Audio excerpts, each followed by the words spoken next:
Bash merchants, aren't they? I mean, they're all over the place and they're pushing each other off the track. Well, earlier today in the TraNZam Lights, which is a new, very exciting one-make class of motor racing, which has taken New Zealand by storm, featuring VK Commodores, I tell you, it was just like the British touring cars, only better. So check this out. If you thought the first race of the V8s was great, let's go back in time to some classic Commodore racing. So coming around to the start line for the Master Trade TraNZam Lights Championship, the first race here today at Pukekohe, and the boys in their big V8s. What a great field we've got here. Shane Drake, ex-Formula Ford man, along with me today as comments man. Shane, what do you think about this new class? Well, Wayne, it's absolutely fantastic from last year, having sort of 8 cars on the grid to 20. This is just unbelievable stuff. Coming now down to the start line, wait for the green light. On the pole position, John McIntyre, as we said before, Paul Manuel in the second spot, Wayne Huxford, but roaring through there, looks like Chris Butler. Kerry Jones. Oh, and a big tangle between, that's Regan Morgan taking a wild ride, and he's the guy in the yellow car, looks like, and also in there, man, what mayhem. The number 3 car just parked up in the midst is Dennis Running's car. Right, well, an Iowa replay is going to show us what happened. Jake Stoneman in the 7 car tangling with Regan Morgan. Morgan is turned around, sent backwards towards the rail. Greg Taylor tries to squeeze through, can't make it. He ends up back on the track. There he is, the 4 car. Further down the line, Dennis Running turned around as well. And another view, Shane, what mayhem. Well, it looks as though Stoneman just moved over on the front of Regan Morgan and set the whole thing off. Wow, Chris Butler in the 27 car, see him almost fly over that bump off the edge of the track. There's about 6 cars caught up in that one. Unbelievable start, the opening seconds to this Master Trade TraNZam Light race, and she's all on at Pukekohe. Well, with so many cars going so fast and so close, it's something had to give, Wayne, and unfortunately, Stoneman started the whole ball rolling with Morgan. Here we go here. Here we go again. There he is in the 7 car, comes across on the yellow car of Morgan. Morgan's car, the 11 Parts World car, turned right around. All the rest of the field staring at him and him at them as Greg Taylor tries to go through. And now that's about it, folks. We're going to go away for a little while. You know you've got to be back with us. It comes back with the restart for the TraNZam Lights after that very, very eventful first attempt at a start. Only got about 100 metres down the road when Jake Stoneman in particular and Regan Morgan got together in a big way, and now there's quite a few gaps in that grid. I think you'll find behind behind young John McIntyre, just 19 in the number 2 Shell car, Paul Manuel in the 20 car alongside of him, coming down for a restart. Let's see if we can get a clean one this time as they try to get away in the Master Trade TraNZam Lights. First race here at Pukie, nudging in between Paul Manuel there. Comes Greg Taylor. No, it's not. Kerry Jones, Wayne. Kerry Jones, the Speedway Meister, pushing through into 3rd place there, but a clean start this time. Major mayhem last lap, just back on that last corner. This time the field's got through safely. The head on the, oh, here we go. This guy up on the gets guardrail there. But here we go. Got young John McIntyre and the Shell Commodore out the front with Paul Manuel. Now this guy is hardly ever raced in his life. He's been racing motocross and won a national championship back in 1989, and this is really his 2nd race, so this is a fantastic effort. Incredible, because he's really putting the acid on John McIntyre, and he's gone by him at the hairpin on this first lap. That is a great move. Fantastic move.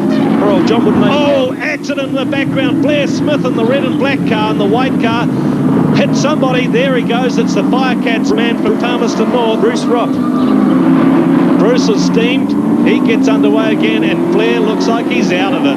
Not a good weekend for him. One of your mates, Shane Drake. Yeah, good old South Island boy. And look, we've got John McIntyre having a go on Paul Manuel down here, inter champion. Oh, and Manuel loses it almost. Just got it back, and McIntyre gets through. But talk about loose moves. Sensational comeback there. That was fantastic. Well held. I'll tell you, it gets very, very loose out on the marbles out there. Watch this. This is at the hairpin. The Iowa replay will show what happens. That's John McIntyre chasing Paul Manuel in the background. Look for the clash coming up about now. There's Bruce Robb, loses it in fact. Gets spun around. Blair Smith nowhere to go and nails him. Actually, so Blair actually give him a little bit of nudge there. Maybe there was a bit of problem. Oh, here we go. About nudges. That's Kerry Jones in the 84 car. He wants to get through to the front of this field. The guy knows all about racing high horsepower cars, having come out of Speedway Sprinters, and he's only like the 6-time New Zealand champ, something like that. This is fantastic stuff. These boys are really taking it to task here. On the limit. These cars are very, very difficult to get around the circuit with the big bumps and the slightly soft suspension. But John's got a little bit of lead here. If he can get around here cleanly, he can keep this little gap. Well, that's what he needs to do, try and get that buffer built up, because these two very, very hard racers right on his tail. Paul Manuel, and also making his race debut in this class. In fact, on any kind of circuit racing. Oh, apologies, he did make one race at Manfield, just ran in a sedan race just to get a taste for it.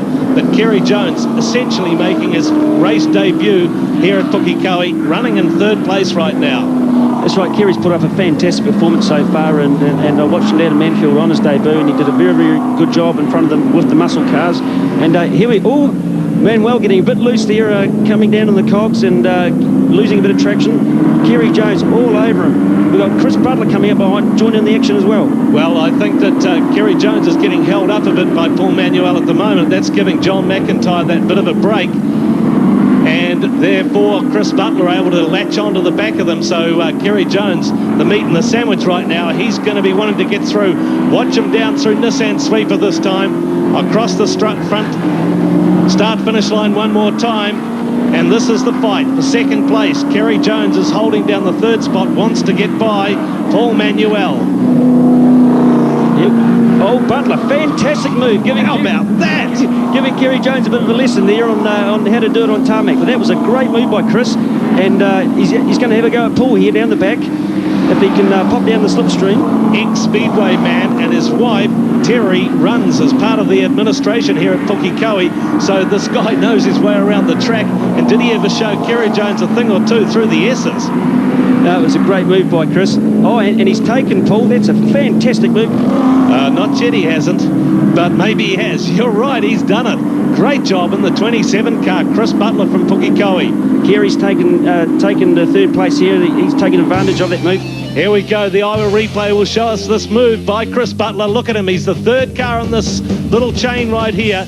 Kerry Jones right ahead of him in the white car, and he just nudges on the track down the inside, gets a great run onto the back straight, and Jones has no option but to give way. Now, Chris Butler's just moving away here, and it'll be interesting to see whether he can pick up John McIntyre. But John's got a bit of a comfortable lead, and unfortunately the tyres don't really last the whole distance if you're going very hard. You can see them moving about there. So, I don't know how many laps to go, Wayne?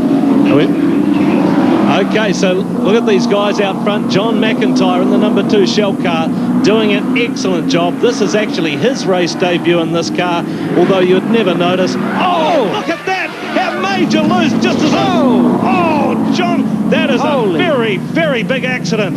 John's moving there. He's okay. He's okay. What do you think happened there, Shane? Suddenly the car just snapped out from under him. Something in the rear gave way there. The way the car turned right, a tyre, maybe a suspension arm or a tyre blowout. But boy, did that take off. Oh, that is a huge accident. John McIntyre, as we're saying, doing such a professional job out the front there. Great to see him getting out of the car, being helped out. He is going to be very, very shaken up. He's okay. That's a shame. That's a credit to the safety of the car. Let's have a look at the Iowa replay and see what happens. He's coming down here totally on his own in the lead of the race, just coming down to the braking area at the hairpin. Now about to get on the picks, all on his own. Suddenly the rear end snaps away. There's a broken rear end, in fact. You can see that the left rear wheel was folding under the car a little bit, Shane. Well, yeah, it looks as though something did give way there, and it's either that or possibly a jammed accelerator. There we go again, different view of it from a long distance view. And look at the car gather speed and just slams a tyre wall there off the end of the hairpin. Huge accident. Wow. Now, see, the car never really cuts down on speed here. Oh, see it move about there? Yep. It's something, oh yeah, the rear wheel. It's broken in the rear end for sure. Yep. And once it's gone, he's got not a hope of doing anything about it. He's just along for the ride. Wow, that's really not a good thing, and John will be absolutely devastated about that. I mean, here he is doing a fantastic job in the Shell Commodore. Very, very bad damage. There he is, dirt on his face, the young guy. What a shame. Just 19 years old. He has done very, very well in the Sentra GT series, and he had picked up the Shell support to run this full championship. This is his first race. He got pole position. He was leading the race, no problem, ahead of these guys. We're back with the race leaders now, though, and Chris Butler suddenly has Kerry Jones for company. So Kerry Jones, the Speedway sprint car man, making a comeback here, down towards the hairpin where John McIntyre rests. And I would think there'd be a yellow still out there. Yeah, although the car is a long way off the circuit. These guys are having a fantastic little dice here. Paul Manuel, and it looks like Wayne Huxford there coming up onto the back of the group in the mother's Commodore. Well, Huxford, of course, a man who we would expect to see up front in this, a lot of experience in TraNZam racing in his big Capri. So Chris Butler really got to hang on to it here as we tick down towards the end of this race. And he is doing an excellent job, but look for the attack. It could come from either of these guys, Paul Manuel in the third spot, or Kerry Jones holding down the second place in the 84 car. Well, this is going to be interesting when they head onto the back straight this time. Kerry, if he's in the right position, he should be able to get a very good tow. Here we go, watch this. Yep, he's in the slipstream now. Will pop out and be carrying a few extra mile now. Can he make it stick? He's in a good position to do it. It's looking good. Let's see what he can do, and of course he's got Manuel in that blue car, and that is Andrew Fawcett, not Wayne Huxford, in the other Mother's Team car that's right there, 3 wide into the hairpin. They don't fit, and it's Paul Manuel who has a bit of a lose there, and he loses out. Oh, and he gets a nudge from Jake Stoneman. Stoneman back in the action after that initial crash. I believe that's him. Stoneman it is indeed in the 7 Auto Trader car. Wow, boy, these boys get down to business, aren't they? Can we handle any more excitement? And look at Paul Manuel. There's smoke coming with his rear guard there because Jake gave him a bit of a tap, and as Butler takes the win. Great stuff from Chris Butler. Just done the job from Kerry Jones. Andrew Fawcett in the 3rd place. Wow, that's a great race from Chris Butler. Kerry Jones, a fantastic debut. No wonder Chris Butler's a happy boy. Look at this, down 3 wide into the hairpin. This is probably the decisive moment of the race. Paul Manuel has the lose in the 20 car. Chris Butler in the 27 car stays out in the lead. Kerry Jones next, and Andrew Fawcett in the mother's car in 3rd. There's Jake Stoneman. He collects the side of him, so puts a ding in the other side of the Auto Trader car. Well, Paul just at the last minute there obviously went down to first gear, and the rear end just locked up and turned him around, but that was a fantastic effort. They're 3 wide into the head, but that's just unbelievable stuff from these guys. Just such a shame that such a big accident had to claim the leader, Chris Butler, in the 1st place. There we go, the local man takes out this first race ahead of Kerry Jones, the Speedway star. Andrew Fawcett from Wellington, 3rd place, and Paul Manuel, who fought with them all the way, in 4th. Go back to Jake Stoneman, who came out of that initial start ruck. Bruce Kennedy out of HQ Holdens next. Dennis running the next. Angus Cockram. Don't go away, folks.